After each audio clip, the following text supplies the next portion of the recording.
Big TV భక్తి సమాచారం WhatsApp ఛానల్లో జాయిన్ అవ్వండి. అన్ని విశేషాలు ఎప్పటికప్పుడు తెలుసుకోండి. నమస్కారం.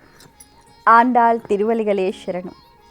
12వ పాసురం. கனை திளங்கட்டுருமை கன்று கிறங்கி நின்னை துமுலை வழியே நின்று பால் ஷோரா நன்னை தில்லும் ஷேராக்கும் நச்செல்வ தங்காய் பனித்தேலில் வீழ நின் வாசல் கடைப்பத்தி ஷீனந்தினால் தென்னிலெங்கே கோமானை சற்று மனத்துக்கினியானை பாடவும் நீவாய் திருவாய் இவத்தியால் அலுந்தராய் ఈదన్నా పేరురక్కం అనైతిల్లత్తారు ఎనిందరో ఎంబావాయ్.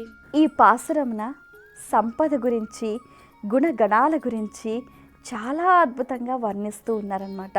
అంటే ఎటువంటి గుణాలు కలిగిన వారికి ఎటువంటి సంపద లభిస్తుంది అన్నది చాలా అద్భుతంగా ఆండాళ్ తల్లి ఈ పాసురంలో వర్ణించింది అన్నమాట. అలాగే ఈ సంపద అనేది ఎలా ఉంటుంది, ఏ విధంగా ఉంటుంది అని కూడా చెప్తూ ఉంటారు. ఇప్పుడు ఏంటంటే బాగా ఎదిగిన గేదెలు తమ దూడలు వచ్చి పాలు తాగుతాయి అని వేచి చూస్తూ ఉంటాయి.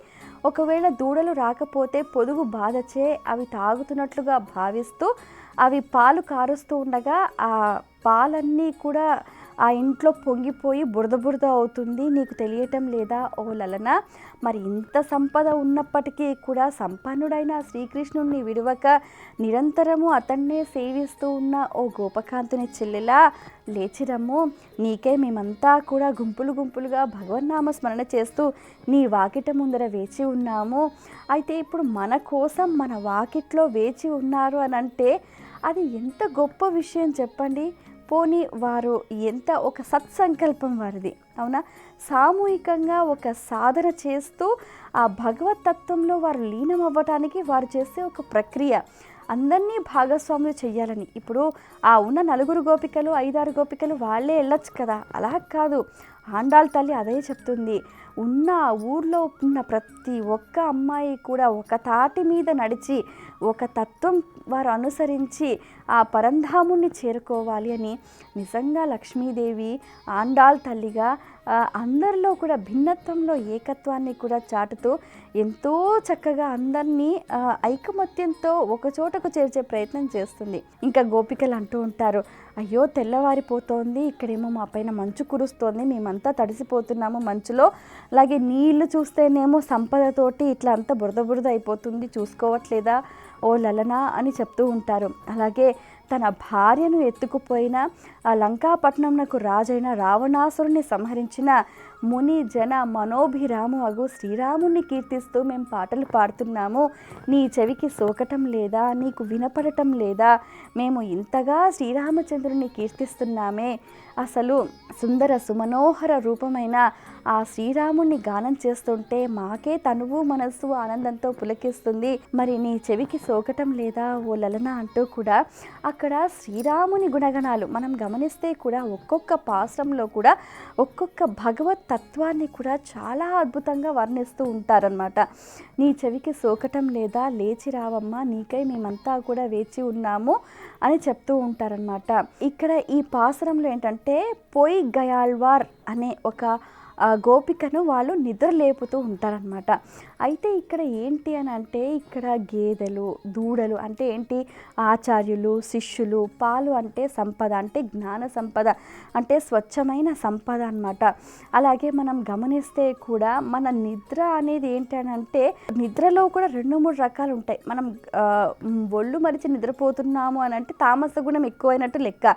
అలా కాకుండా తన్మయత్వంతో ఒక ఆర్తితో యోగ నిద్రలో ఉన్నాము అని అంటే భారమంతా కూడా భగవంతునిపై వేసి నాది అంటూ ఏదీ లేదు అన్న భావనతో ఉండటం అన్నది కూడా ఒక అర్థంగా కనిపిస్తూ ఉంటుంది. ఇక్కడ మరి గోపకాంతులంతా కూడా ఆ ఇంటి ముందు నిలబడి ఆ గోపికను మేల్కొల్పుతూ ఇక్కడైనా నువ్వు లేచి రావమ్మా, ఎంతో చక్కగా శ్రీరామచంద్రుణ్ణి మేమంతా కూడా కీర్తిస్తూ ఉన్నాము. ఎంత చక్కటి రాముడు, ధర్మానికి నిలువెత్తు నిదర్శనంగా నిలిచినవాడు శ్రీరామచంద్రుడు, పితృవాక్య పరిపాలకుడు, ఏకపత్ని వ్రతుడు, అసలు ఎన్నడూ మాట తప్పనివాడు, మాట వెనక్కి తీసుకున్నవాడు కాదు, అడుగు వెనకకు వేసినవారు కాదు అంటూ కూడా ఆ శ్రీరామచంద్రుని గుణగణాలను కూడా ఎంతో అద్భుతంగా వర్ణిస్తూ ఈ పాసురం అంతా కూడా చాలా అద్భుతంగా సాగిపోతూ ఉంటుందన్నమాట. అంటే ఆండాళ్ తల్లి ఏం చెప్తుంది అని అంటే, ఏదైనా ఒక స్వరూప స్వభావాల గురించి మనం వర్ణించాము, మనం కీర్తించాము అని అంటే అటువంటి గుణాలు మనం పెంపొందించుకోవాలి, మనం ఆపాదించుకోవాలి, మనల్ని మనం చెక్ చేసుకోవాలి. అంటే మనం ఎలా ఉన్నాము, ఎలా వ్యవహరిస్తున్నాము, మనలో ఎలాంటి గుణాలు ఉన్నాయి, ఇంకా ఎలాంటి గుణాలు పెంపొందించుకోవాలి. ఇప్పుడు చూడండి, శ్రీరామచంద్రుడు శ్రీహరి దాల్చిన పరిపూర్ణమైన అవతారాలలో ఒకటి, అవునా? లోక విఖ్యాతిగాచాడు, అందరి చేత ప్రశంసింపబడ్డారు. ఎవరైనా కూడా జీవితంలో ఎదగాలి, అందరి చేత ప్రశంసింపబడాలి అంటే వాళ్ళకి ఎలాంటి గుణాలు ఉండాలి? రాముడు లాంటి గుణాలు ఉండాలి అని. అంటే ఇప్పుడు సమయస్ఫూర్తి, ముఖ్యంగా మాట అనేది అసలు మంత్రంలాగా శ్రీరామచంద్రుడు మితభాషి, స్మితభాషి, పూర్వభాషి అని అంటూ ఉంటారు. మితంగా మాట్లాడుతూ ఉంటారు, ప్రియంగా మాట్లాడుతూ ఉంటారు, మాట్లాడే ముందు చిరుమంద హాసంతో వారిని పలకరిస్తూ ఉంటారు. ఈవెన్ ఆయన వనవాసం చేసేటప్పుడు కూడా ప్రతి ఒక్క మునీశ్వర్ దగ్గరికి వెళ్ళి, ప్రతి ఒక్కరి దగ్గరికి వెళ్ళి పాదాభివందనం చేసి వాళ్ళ ఆశీర్వచనాలు తీసుకున్నారు. ఆయన స్వయంగా దేవతామూర్తి అయినప్పటికీ కూడా తన ధర్మాన్ని ఎలా నిర్వర్తించాలి అన్నది మనకు నిదర్శనపూర్వకంగా చేసి చూపించారు. మరి అలాగే మనం కూడా మన ధర్మాల్ని, మన కర్తవ్యాన్ని మనం విడవకుండా దానికి కట్టుబడి ఉంటే పరమాత్ముడు మనకు గొడుగు పడతాడు అన్నట్టుగా ఆ లక్ష్మీదేవి స్వరూపమైన ఆ గోదమ్మ తల్లి, ఆండాళ్ తల్లి ఎంతో చక్కగా ఈ పాసురంలో ఆ అక్షరాలన్నింటినీ కూడా పొందుపరిచి పరమాత్మునికి అర్పణ చేస్తుంది. అలాగే ప్రతిరోజు కూడా పూమాల, పామాల సమర్పిస్తూ ఆ పరమాత్ముని సేవలో లీనమవుతూ ఉన్నది. ఇది ఈ పాసురంలోని సారాంశం. స్వస్తి. For more videos like this, subscribe Big TV channel.